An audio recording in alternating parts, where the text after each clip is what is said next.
I think one of the greatest parts and strengths of ELE is that we get to come together and really talk about practical aspects of what we're doing and hear what's working, what's not, what the challenges are, and not just the theory, but truly, application. So when I was talking with Dirk about this earlier, I really wanted to focus on those insights, but also just find out how the dots connected for each of you, for our panelists today, but also for those of you who are joining us remotely. So what I was hoping to do is, number one, ask you to share your responses, your feedback in the chat so that we can, hear what was impactful for you as we continue the discussion. We've got a couple questions to get us started, but we do want to open the floor up later on. Which sessions for the conference resonated the most with you and why? So I was really struck by the human-centric change session in the morning led by Scott.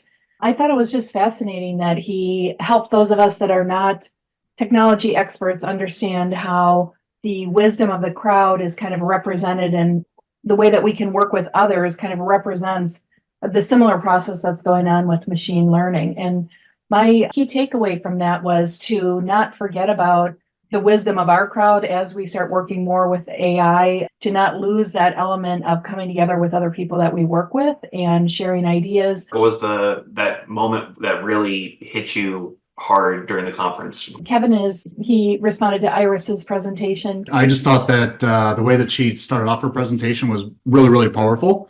As a person from the LGBTQ community, being brave enough to stand in front of, 80, 90 people that she didn't know to introduce herself really got that power going. And then the intro for her actual presentation around AI, wellness, inclusion, development. Got to remember that there's so much good with AI, but there's also a lot of bad. So being able to use some of that to help in those communities is really powerful, I thought. What emerging trends that were presented are the most important to your role or your organization? I would say the afternoon session with Mike Song and looking at TQ. I know that he presented just a few weeks ago, but just reiterating the fact that, our organizations already have technology that's not being fully utilized, and we're not teaching people how to be effective with the tools at hand.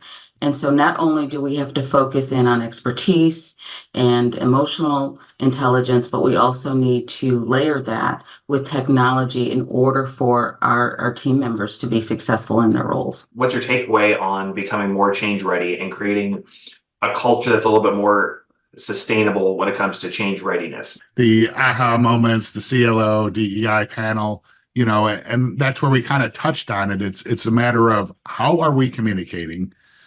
How are we getting the word out? And how can we do a better job of getting it out early to get people excited about the change?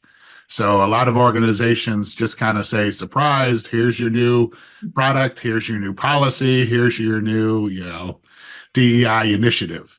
And there's no heads up, there's no building of excitement. So I think, people have been so reactionary for these last 2 or 3 years that we really need to do a better job of communicating, getting people excited about the change, because we are in constant change now. How likely are you to use this content at your organization? I think what really got my attention is the number of solutions.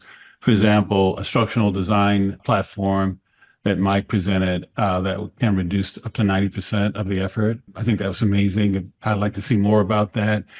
There were other solutions too in terms of assessing leadership skills with simulations. I'd like to know more about that. The one pager, I'm very interested in that. I think I didn't really see it up front, but I think there's a lot of things to explore after this meeting to get more information on how those things could be applied